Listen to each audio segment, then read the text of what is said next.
good evening to everybody. A late night after hours, almost tomorrow hours. We are here. Tomorrow hours. Yeah, for those that are on the East Coast. There was one here, LJ Carter, who's here from Australia, which is a perfect podcast for him during the lunchtime. But I know that we are all going to catch it on the repeat if you missed it live. So thanks, everybody, for joining us. We're here.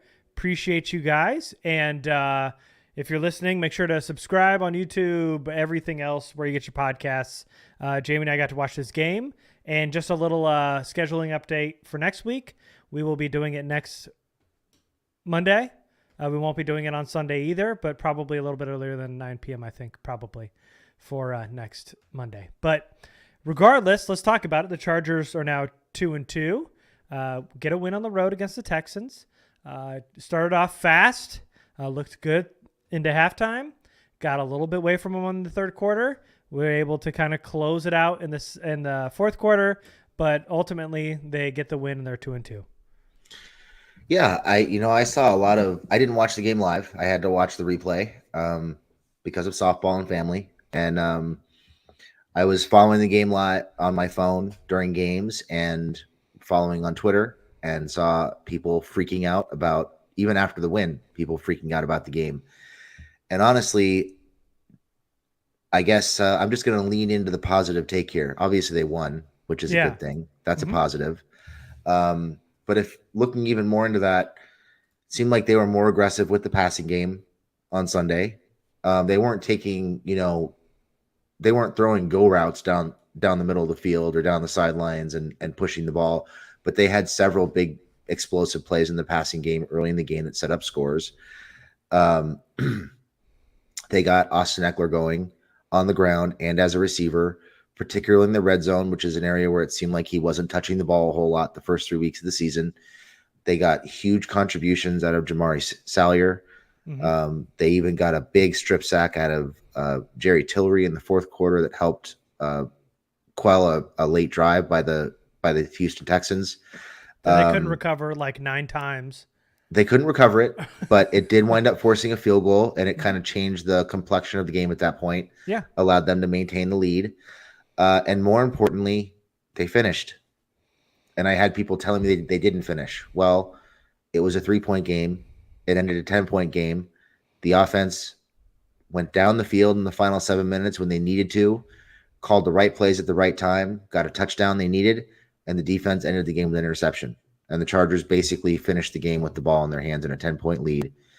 In a road game, in an NFL where pretty much every game seems like it's being decided by one score. Yeah.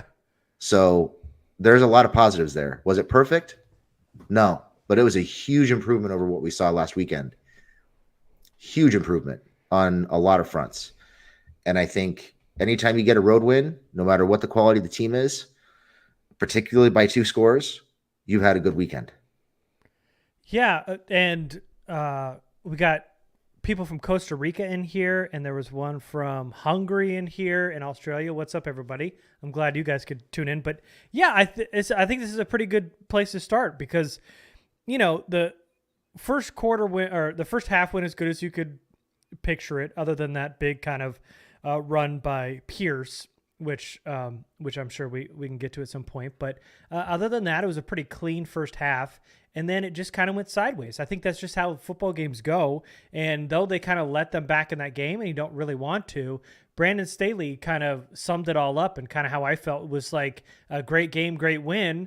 We did some things in there that we have to correct if we want to put teams away, but ultimately they got the win. I mean, they fumbled that kickoff, and the Texans had a chance to win that game, or at least go up. Excuse me. They were only up 6 at that point. But then, like Jamie mentioned, there was that strip sack fumble by Jerry Tillery, and they forced him to go for 3. And then Chargers still have the lead, a 3-point lead now, and then they shut the door on offense, march down the field, get a touchdown, and then Bryce Callahan gets an interception to seal the game. I mean, I don't know that there's a better way to end that game. What? Did you lose me? You froze for a second there. Oh. I lost you for a second, but you're back. Oh, okay. I don't know that there's a better way to finish a game in the way the Chargers did. It was a close game. The Texans aren't a great team, but they were able to, at the end, they were able to force them into a field goal when they had a chance to go up. They then go down, march down, score that touchdown, and then they seal it with that pick at the end. So really, I know the third quarter seems to be the focal point for a lot of Charger fans. If you think about the first half and how great that went, you have to focus on that last back-to-back-to-back possessions where the Chargers stood strong, forced a field goal, scored a touchdown, and then got a turnover to end the game. That's what I think matters most in this game than the first half, the third quarter. The way in which they were able to finish, I think, was more impressive than the way they let the Texans come back in that third quarter. Yeah, I mean, you get the ball back up 3, having wasted a 20-point lead with 8 minutes left in that game. And the Chargers take 6.5 minutes off the clock, methodically march the ball down the field, running the ball pretty well when they needed to, and passing the ball effectively to put points on the board. Then they turn the ball over on defense to put the game away. You can't ask for a much better game. And, if it's not for that fumble kickoff return, you might be talking about a 17-point win or more. There were a couple plays in the third quarter of that game on consecutive drives where Everett dropped a third down pass with Steven Nelson on the ground, wide open. That's going to be a breakaway run. I forget where they were on the field, but maybe there's a chance he takes that into the end zone. There's another play on third down on the next drive, on the preceding drive, where they hit Eckler on a screen, and he's got 3 blockers out in front of him, and Filer sidesteps a safety and lets him make a tackle on Eckler. Yeah. If Filer makes that block, that's a touchdown for sure, because I think they're past midfield at that point. It's at least a first down. And the drive continues, and maybe they get points out of that drive too. I mean, that from an offensive standpoint, I don't think it was a play calling issue. I don't think they went conservative. Now, if you want to take issue with them giving the ball to Sony Michel starting in the third quarter and force feeding him the ball with the lead, I'll agree with you there. I don't like that. I don't like the personnel usage. I really don't like the idea that they have to give the ball Michel in the second quarter or in the third quarter there. I have a feeling it was because Kelly was hurt and they didn't want to run Eckler into the ground in that game, which I can kind of understand. But in my opinion, it's not a play calling issue. It's an execution issue. They kind of lost focus there, up by 20 points in the third quarter, gave up a big play in the passing game, a drop, a missed block on a screen. I mean, the Chargers, they were a couple plays away there from probably putting that game away by 17 to 24 points, to be honest with you, even with as poorly as they played in the third quarter. So I think the 10-point game is a little misleading. And I think after what we saw against the Jaguars last week, you have to be happy with the fact that they raced out to a big lead and they found a way to finish the game, because that's what playoff and championship caliber teams do. They finish games when they have a chance to win them, and the Chargers did that. And now they got to go clean up some execution issues. There's still some lingering things from that Jaguars game that needs to be cleaned up. But the play calling has been better. The offense was much more efficient and much more productive this week. The defense was really good with the exception of the third quarter, and not all of that was their fault. They got put in some bad spots. I think with the exception of a couple glaring issues on defense, I think the defense played pretty well. And overall, this is a big win. Yeah, they never, and I was surprised by that too, Jamie. And it was something I wanted to talk about before you even tweeted it out today.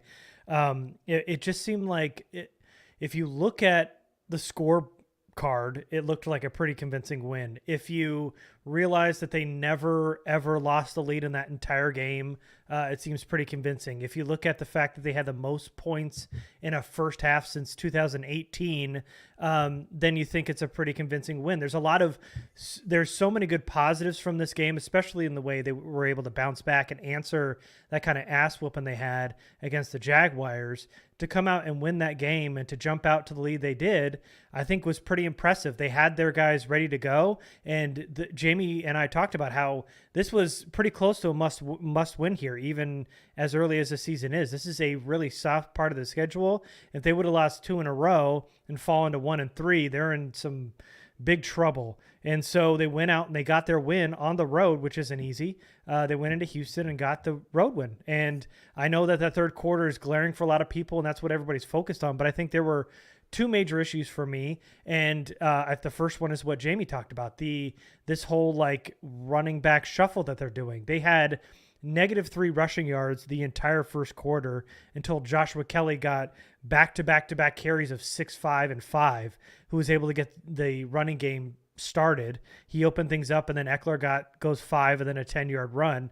And then after that, they started to force feed Sony Michel.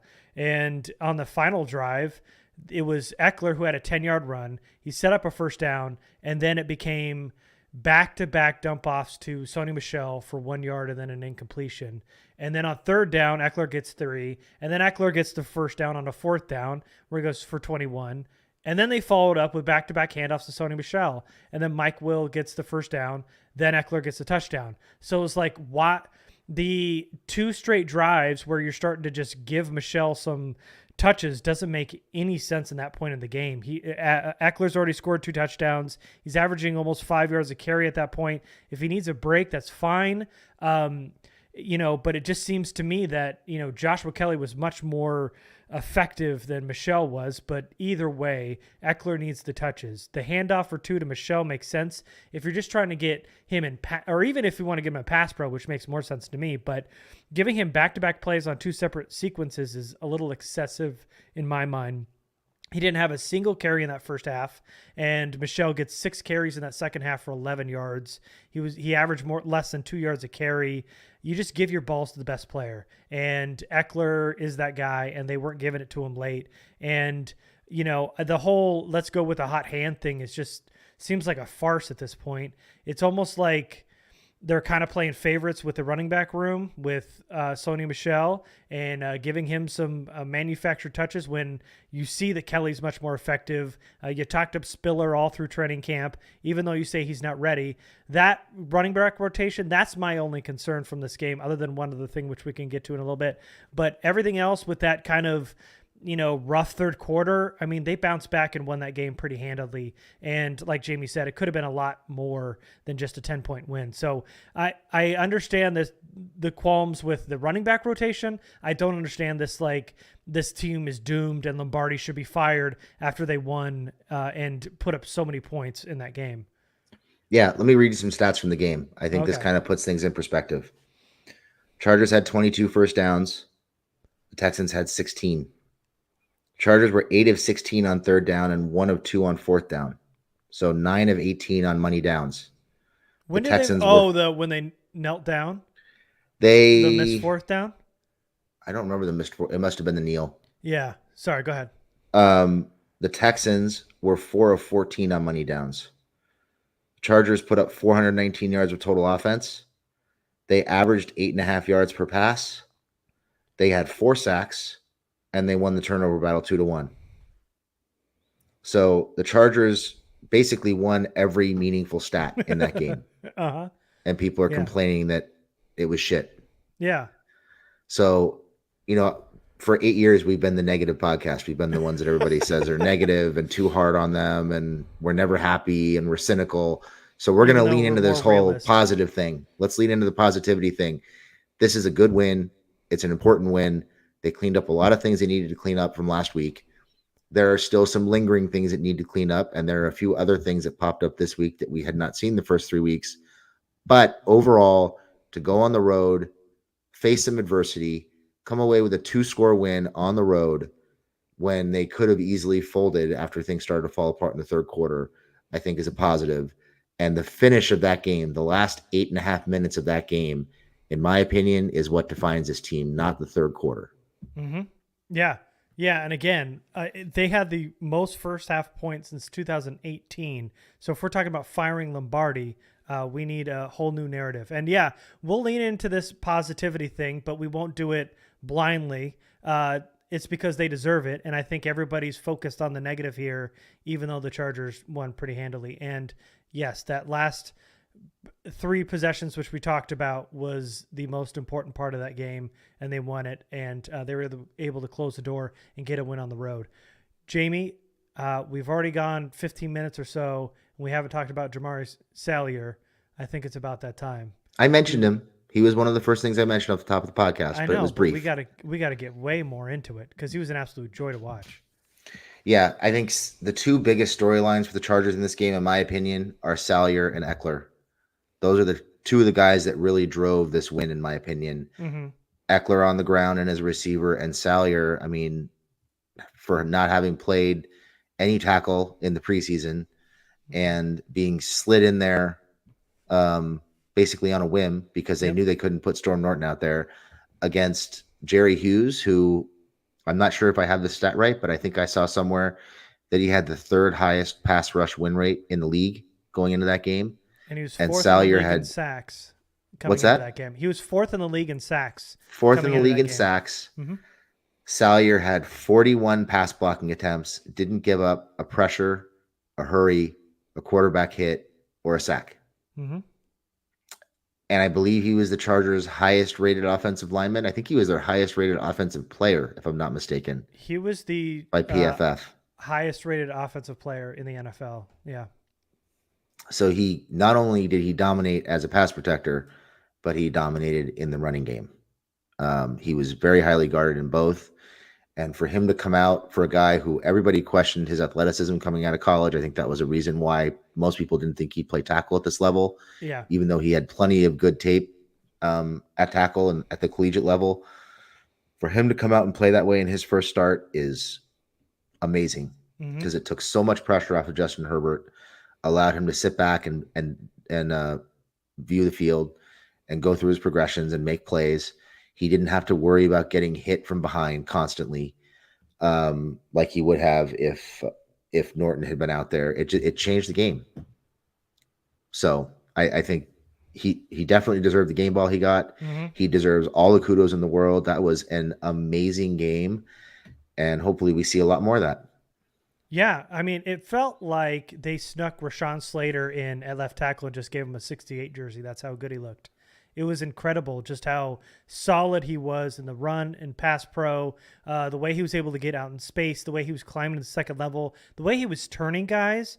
I mean, yeah, like Jamie mentioned, I mean, this Texans pass rush isn't the best in the league, but Jerry Hughes is no slouch. Fourth in the league in sacks. He's still got a lot of juice, even this late in his career. And so, yeah, he deserved every part of that game ball. Not having a single snap at left tackle in the preseason or in camp, coming in cold as a 6th-round pick rookie in an NFL game and performing the way he did was so impressive. And then it begs the question, as everybody is doing in the chat here, going forward in 2023, does Jamari Salyer flip over to right tackle and Rashawn Slater at left tackle, or does Salyer flip into left guard? Where would you like to see Salyer go in 2023? I would like to see him play right tackle. My guess is he's going to play left guard, and they're going to re-sign Trey Pipkins. Yeah, because I think Filer's going to force their hand. He is playing like absolute dog shit right now. Mm-hmm. He is terrible. He is not. It's not just that he's not making blocks. There is little to no effort on several plays on tape where he's just not trying. He's not getting to his marks. He's not making his blocks. He's sidestepping blocks at times. It's just like he doesn't want to be out there. And the effort is bad. The technique is bad. They're putting him in a spot. He's putting the team in a spot where they're almost going to have no choice but to cut him to save money. And I think Salyer will slide into left guard. And if he does, that's going to make for a pretty mean left side. Mm-hmm. Yeah. Yeah, I'm excited for wherever he goes. But that was the thought I had. I was thinking right tackle just because it's so hard to find tackles. But having Salyer on one side and Slater on the other, I think it'd be easier to find another left guard to replace Filer because this is hopefully his last stint with the Chargers. He's been bad. I mean, maybe he turns it around. I don't know. Maybe he's having a real slow start to the season. And he was good last year. He was borderline all pro in my mind. But this year, and not just to put it into perspective, I thought he was very good last year, but this year he's just not good at all. Dog shit might be close, like Jamie. I think also, I see people talking about Pipkin saying he's been good this year and he should stay. And, he's been pretty solid. I'll give him credit. He's been solid. He hasn't been a glaring liability, and he's been much better in pass protection in particular than I expected. I will say though, this is year 4. He's had 4 good games so far, maybe 6 if you count 2 last year. Mm-hmm. I'm a lot concerned about the Chargers overreacting to a relatively small sample size and throwing a ton of money at him over 3 or 4 years because he's been a pet project. And it's like, oh, see, we told you he can play. And they're going to throw like $9 or $10 million at him. And then that's a problem because I don't think he's worth that. And I think anything more than like a 2-year deal for somewhere in the $5 to $7 million range for him, unless his play like goes through the roof the rest of the season, based on a small sample size, would be bad business. I think it'd be a mistake. Yeah, I'd love for them to have a 2-year deal, kind of a minimum scale here, and have him compete with Salyer for the right tackle job. And if Salyer doesn't win, gets kicked into left guard, and if Pipkins loses, he becomes a swing tackle.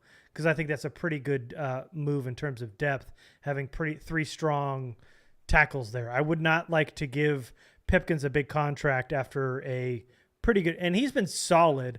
I don't want to say he's great. Salyer was great on Sunday, and that's an even smaller sample size. So we're also kind of projecting Salyer as well, full disclosure. But if he does keep playing the way he does, I mean, there's just not, you can't have enough good tackles in the NFL. So I would like to keep Pipkins only if the idea is that they want to bring him in as competition and maybe kick him as a swing tackle if Salyer can win that right tackle job. That's what I would do.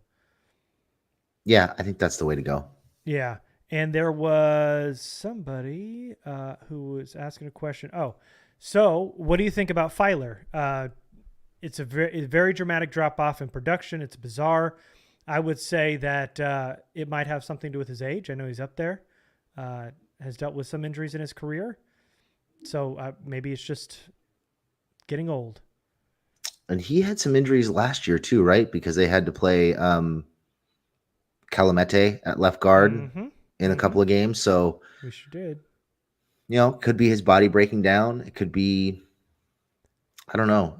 We're speculating, but yeah. Yeah, we're totally speculating. We don't have any inside information on this. It's very bizarre. What I'm seeing on tape really doesn't make sense based on the way that he played last year. It's strange. You hope everything is okay, mentally and with his family and emotionally and all that kind of stuff, because he's playing like a guy who doesn't want to be on the field. And sometimes that can indicate that there's stuff going on behind the scenes that we're not aware of. Again, speculation. Haven't heard anything. Not saying he's got anything going on. It just seems like it's such a big drop off that it seems like there's got to be something going on that we don't know about. Yeah. Okay. So, also want to talk about the interior defensive line, because I think they deserve a pretty big shout out here in this game. I thought Khalil Mack was huge. Big 4th down sack before halftime on the Chargers 23. They were driving. They were looking to score points. And he also had the big hit that forced the interception on the Nas pick. He was pretty disruptive in this game. Sebastian Joseph Day was really disruptive. Had a tackle for a loss, a sack late that set up a 4th down. Morgan Fox had a sack. He had the pressure on Mills on that 4th down that kind of forced the errant throw, or at least that floater, that prayer that Mills threw up. And then he got the holding call against the offense on top of that. And he got slapped in the helmet all on top of all that. Covington was flashed a couple times, had 2 big run stops with Joseph Day and the aforementioned Jerry Tillery. Forced the sack fumble and quite a few pressures on Mills. I saw 99 in the backfield a lot, and I thought Austin Johnson flashed a lot more. A guy who's been absorbing double teams, kind of becoming a wall in the run game. I thought he's been pretty stout, but this time getting a little bit more in the backfield, I thought, than past games. And I thought Austin Johnson was also had a strong showing on Sunday. Yeah, you mentioned Covington, a guy that people were bitching and moaning about a couple weeks ago. Yeah. He had a couple run stops. There were a couple other plays where he flashed penetration and forced the running backs to stop their feet and helps set up teammates to make stops. Fox has been. I mean, you could make an argument that Fox was the best defensive signing the Chargers made this offseason, but the way he's played, I mean, SJD and Johnson have both been really good. Not always from a statistical standpoint, but doing their jobs and clogging up lanes and giving, the linebackers a chance to come down and make plays. But Fox has been, it seems like he's in the middle of every sack, whether he's getting the sack or getting pressure up, forcing the quarterback to slide or step up or whatever it might be. He seems like he's in the middle of everything. He's been really good. And he's been even better against the run than I thought he'd be, considering he's a little undersized to be playing inside. So that whole group played really well. Tillery, he had the strip sack that we mentioned earlier. There were several other plays where, he was taking on double teams and was able to hold his ground and give teammates a chance to make plays. I think he was right around the ball on a couple of other run stops. I don't think he got credit for the run stops, but he was right there with a chance to make plays. Seems like you're starting to see some development in his game. He hasn't been the pass rusher that he's been in years past, but he's getting much better as a lane clogger and a run stuffer in terms of playing team defense, being disciplined, and setting his teammates up for success. So I think he deserves a lot of credit. I've seen a lot of comments on Twitter that he's regressed. I mean, he's been the worst defensive lineman in the league for the last 3 years. I don't know how you can say he regressed. I think in my opinion, you're seeing some baby steps. He is at least becoming somewhat serviceable as a rotational piece. You want more out of a first round pick, obviously, going into year 5, but of course, he is better now than he was last year. Yep. Yeah. No, I totally agree with that assessment. Will Edwards asking, and this is what people were a little upset about, is Tito was the inactive player for Christian Covington. What do you think about him being inactive this week, even though Tito's been playing pretty well this season? I think Tito is a guy who is strictly a run stuffer right now. He's not offering much as a pass rush, and he's more of a, zero technique, in my opinion, maybe a one technique where he's taking on double teams. He's not going to get a lot of penetration. I think they were probably trying to maximize pass rushes as much as they could. And that's why we saw Covington play this week. And that's just not something that Tito does at this point. I'm not as concerned with a 5th round pick being inactive as I am with guys like Spiller and Woods being inactive every week. Yeah. That, in my opinion, is a much bigger problem than a 5th round defensive tackle who was kind of a developmental prospect to begin with. And he's playing in a much deeper group than Woods and Spiller are. Spiller. Yeah. Yeah, absolutely. That's right on. That's exactly right. And quite honestly, Covington had a great game, so it really ended up working out. I know that people were upset about it and they want to see the rookie get his snaps, but quite honestly, I mean, Tito has had some pretty nice plays, but I think Covington flashed more in this game than Tito has in the first 3. But whatever they did, it worked out better because Covington had a really, really good game, and he ended up getting a lot in the backfield a lot and having a few good run stops. Since we're talking about defense, Dan Glenn wants to talk about this Adderley assessment, and this was the second thing I was going to say that was kind of a disappointment in this game, and it was Nasir Adderley. I know he had the interception on the first drive with that big hit from Mack on Mills, but he was atrocious in his tackling on Sunday. He was the last line of defense on that 75-yard touchdown from Dameon Pierce. He took an awful angle. Nas, looking back at it, was supposed to be the deep help on Nico Collins. Big catch. He took a horrible angle on that one. J.C. Jackson was in coverage. J.C. got roasted on Twitter. It was, again, Nasir Adderley not being able to give him help over the top, even though he thought he had it. and he had 4 missed tackles that I count. He had a real negative impact on this game, and it's not a good look for a guy who's supposed to be your last man in defense when he just can't tackle. He was kind of more of an enforcer last year. He was a big hitter. His tackling was a little bit better last year, but so far through 4 games, they have not been very good. Yeah, he seems like he's taken a couple big steps back, and I'm not really sure what's going on with him. The interception was nice. I mean, it was a JT Woods interception. It was ball was overthrown by 10 yards and it hit him in the stomach. Yep. Give him credit. He caught it. Yeah. But he was kind of out in space, floating around. It didn't seem like he didn't do anything special to get that play. It just kind of fell in his lap. But he made it. Credit to him. Yep. Other than that, lots of bad angles. Pretty much every angle was a bad angle in that game. And it wasn't just on the long run. There were several runs where he was way too aggressive with his angle and the running backs beat him to the spot. So really rough day for Adderley. I think he's been pretty bad overall this season, both in coverage and against the run and in terms of tackling. Hit him in the tummy. Yeah. Did you see that? LJ's right. Yep. It hit Mr. Adderley right in the tummy. He made the interception. That's right, Christian. It hit him right in the tummy.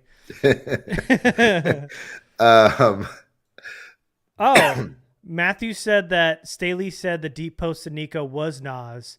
Nico isn't even fast. Oh, I didn't hear Staley cop to that. Yeah, because he said that the last time too. Oh, okay.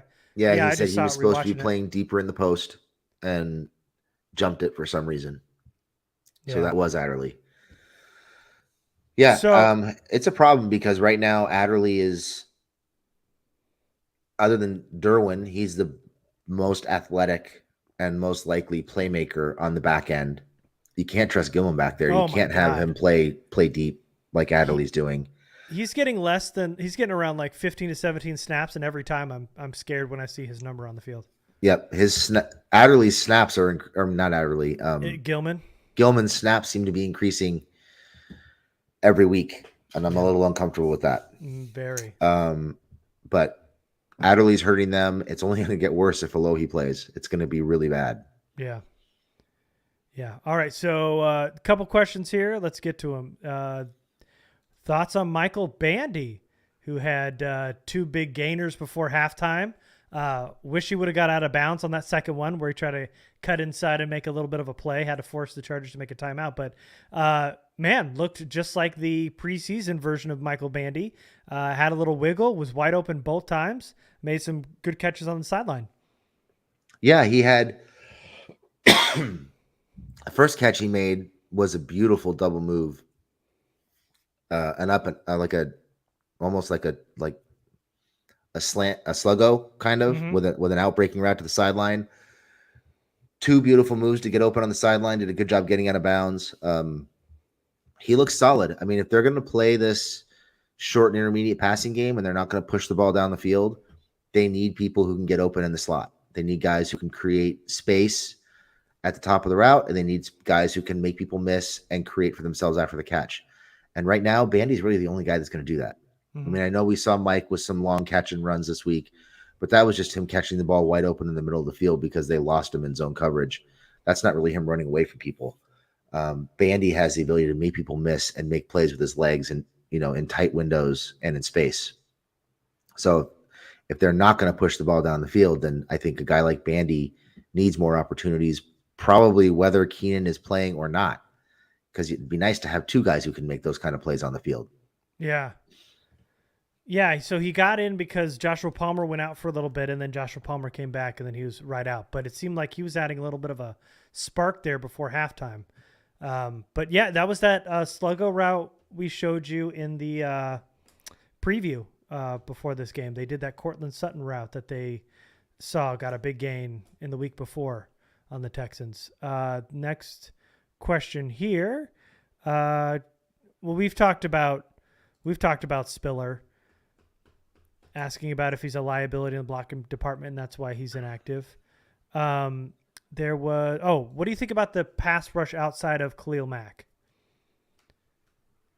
It has not been very good. No, other than Morgan Fox getting consistent pressure, Yeah. it has not been very good. No. Rumpf has not been effective like he was in the preseason, and they threw out the new edge player. His name escapes me, but saw him out there a couple times too. But yeah, it's not good outside of Mac. They need some help. Yeah, they definitely need some help. And, while we're on the subject of Rumpf, they had issues with setting the edge, big time issues with setting the edge yesterday. I think Rumpf is still getting pushed around a little bit in the running game. They really miss Bosa in terms of run defense. He does so much dirty work up front to set up teammates, even when he's not making plays. He's taking on blockers, he's penetrating, forcing backs to stop their feet, clogging lanes. Rumpf is not really doing as many of those things, and I think it's making things more difficult on the guys at the second and third levels to come up and make plays. Seemed like there were just a lot more offensive linemen at the second level setting up runs yesterday. So hopefully Rumpf steps it up, but they need the run defense is going to need some help, and they need some additional pass rush. I see somebody here saying KBN was a ghost on Sunday. I actually saw him stop a couple pass rushes in their tracks because the running back was ready to block him, and he just stopped instead of taking on the running back. Yeah. He looks shot right now. Yeah. He's done that a couple times this season. And there was one other thing. Bryce Callahan, people are talking about Bryce Callahan and how he's been great, super underrated free agent signing. I mean, he's been quietly one of the better corners on this team. And J.C. Jackson was supposed to be the big marquee signing. And though he's been out, Callahan's been great in the slot. Got a second interception. He's been shut down in the slot. Really, really good. Yeah. Teresa Compapa saying that the coaching staff favors big, slow receivers. This is actually an organizational thing, and it goes back. It really started, in my opinion, when John Spanos took over for AJ Smith, running the football ops department. They are obsessed with big, slow receivers, and it seems like that's probably not going to change anytime soon. So, but they need guys who can create. I'm not sure Carter's really somebody who's going to create a whole lot. I think Bandy's more likely to create for himself after the catch. They've got to find guys who can make people miss one way or another, to take better advantage of some of those short passes, make some of those 5-yard gains, 15 and 20-yard gains by making somebody miss. Yeah. Let's see. People were asking about Michael Davis. Haven't seen much of him, other than that big penalty on the return. Did he sit after that? Because I was looking for him and I didn't see him. I don't remember. Okay. And then also want to give a shout out to Gerald Everett. I know he had the touchdown pass, but he was so good in the run game on Sunday. He felt like an extra blocker out there. He was always finding a guy to hit, letting Eckler get those extra yards. He was awesome, not only as a receiver in the red zone, but he was great blocking on Sunday. So let's talk a little bit about Eckler, because there's been a lot of talk lately about Eckler being washed. Okay. And you don't want to say anything about Everett? I'm trying to give Everett his praise. He did good. Everett's been great. Okay, He's been great all season. That's all I needed. Okay, go on. Outside of that one drop in the fourth quarter, the third quarter, he's been really good. Brutal. That was brutal. Oh, sorry. Go ahead. All right. Eckler. So a lot of talk. Is he washed? He's been ineffective. He hasn't been very good on the ground. They're not giving him the ball. They had not been giving him the ball in the red zone as much. Really going to Michelle and Kelly in those situations more often than not, it seemed like. Mm-hmm. And it just seemed like he was not on the field a lot for key situations. And I think what we saw is he had 19 touches yesterday, 13 rushes, 6 catches, and 3 touchdowns in 19 touches. Mm-hmm. They went to him between the 20s. They went to him in the red zone. And every time they went to him, it seemed like he made a big play. Yep. And he had a couple long runs. I think you can still see the shiftiness. You can still see the jump cut, the explosiveness through the hole. He's still slippery, tough to bring down. he's had a lot of missed tackles in front or missed blocks in front of him. A Mhm. lot of missed blocks, a lot of blown assignments. But what we know for sure is if Eckler touches the ball more than all the other backs on the roster, they're probably going to put some points on the board and they're going to win because the more you give him the ball, the more likely he is to break a couple plays. And he came up huge, had a couple big fourth down catches, for touchdown reception, a 20-yard touchdown run, a 10-yard touchdown run, and he showed that he still got it on those touchdown runs, in my opinion. Oh yeah. He needs to be touching the ball, I would say 15 to 25 times a game between runs and passes, period. These other guys don't. I mean, Mhm. Kelly, if you want to give him 6 to 8 touches a game, fine. You could maybe even make an argument for 10 based on the way he's been running the ball. But we don't need to be throwing the ball to Sony Michel. Sony Michel does not need to be getting 6 or 8 carries a game. No. It's a waste of touches. So give the ball to Eckler, particularly in the red zone, and good things will happen. They always do. I don't know why they got away from it, but hopefully he convinced them to stop whatever it was they were doing early in the season and just feed him in the red zone. Yeah, no, I thought through 4 games, it was pretty clear that he still makes people miss in the open field. I think just the offensive line and the way they've had to shuffle a lot of these guys, because there's been a lot of injuries so far this season in that offensive line, and the way Filer has degressed this season, it just seems like they haven't been able to get a lot on the ground. And I think this whole Eckler being washed kind of narrative is kind of misfounded and misguided a little bit. It's pretty clear that he's still got it, and he showed it on Sunday. And I thought with adding Salyer to the left side and getting Corey Linsley back really, really helped kind of stabilize the run game a little bit more on Sunday. And I think that's going to help going forward. And Eckler's the guy. You have to give him at least, I was going to say 20 touches a game, and that's about smack dab what you're talking between 15 and 25.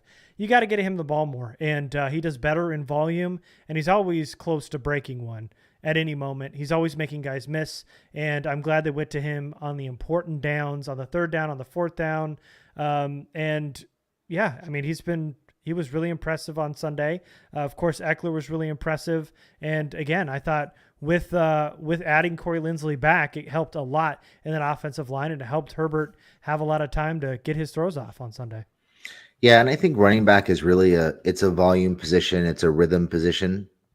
They've got it. Running backs have to be able to find their rhythm, and it's hard to do that if you're not getting touches. So, Yeah. and I think it's no coincidence that he broke out with a 3 touchdown game, and I think it was over 100 yards total, 100 yards from scrimmage, excuse me, because he got his 19 touches. Just feed that man the ball. Yeah. The offense runs through him. It runs through him. It partially runs through Keenan, and everybody else just picks up when those guys are covered. Mm-hmm. But it's got to run through Eckler, particularly in the red zone. It's always been its best when they feed him. I think they just outsmarted themselves the first 3 weeks by trying to be creative, and I'm sure they probably tried to convince themselves they were keeping Eckler fresh by not feeding him the ball so much in the red zone, but just put the ball in the man's hands and let him score touchdowns. Get your good player the ball. That's pretty simple words to live by. So Junius here, your guys' thoughts on Palmer? Just still out, or is it Bandy Man time? I think that's supposed to be jury still out. Oh, jury's still out. Still out. Jury's still out on Joshua Palmer? Yeah, I mean, for whatever reason, the ball's just not going his way. I think he's been open a lot. Yeah, especially particularly last for the first 3 weeks. Yeah. I haven't had a chance to watch the game on all 22, so I don't know if he was open as much on Sunday, but the first 3 weeks he was open a lot. Mm-hmm. For whatever reason, Justin just isn't getting the ball. So I don't think it's time to give up on Palmer. But I think when Keenan comes back and teams have to respect him and Mike, there will be more opportunities for Palmer in the middle of the field. Sorry, I was just going through these questions here. Yeah, I think we're kind of close to wrapping up here.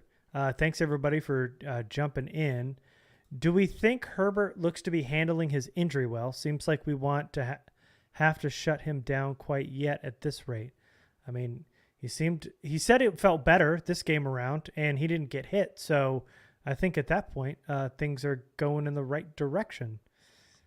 Yeah, he looked much better. It looked like he trusted the protection. Mm-hmm. I thought, even taking the injury out, I thought the first 3 weeks there were extended periods where Herbert looked, I hate to use this word, but jittery. He just looked really uncomfortable and nervous in the pocket, even when there was protection. And the protection was so much better on Sunday. It seemed like he finally had a chance to settle down and trust the protection, get through his progression, and make plays. So, excuse me. So I do think he's handling the injury better. Seems like he was better physically on Sunday, and as a result, he was more confident and better from a production standpoint. Yeah. And, yeah, a lot of people talking about the matchup coming up. They've got the Browns coming up this week. Nick Chubb, Kareem Hunt, and they're gonna have to stop those two. And yeah, I think we're good here. I think the important thing to kind of end on here is to remember what happened at the end of this game and take out that third quarter. Think about that first half. And just remember that the Chargers went on the road and sealed this game. They could have easily folded like the old Chargers, and once Carter fumbled that kickoff return, would have just let them score and then had to come back and win that game, and then ultimately didn't. But they held strong. They held them to a field goal. They went in. They extended the lead with a touchdown to Eckler, marched down the field and did it so, and then got a pick to seal it.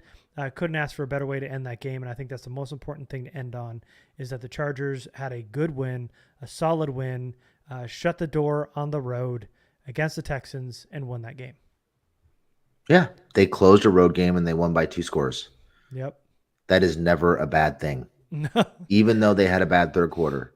Yeah. That is never a bad thing. Not at all. Okay, guys, thanks for joining us. Appreciate you guys coming on late here on Lightning Round After Hours. You guys see, I'm at Garrett Jamie's at Lightning_round, and we will see you next time. Thanks, everybody.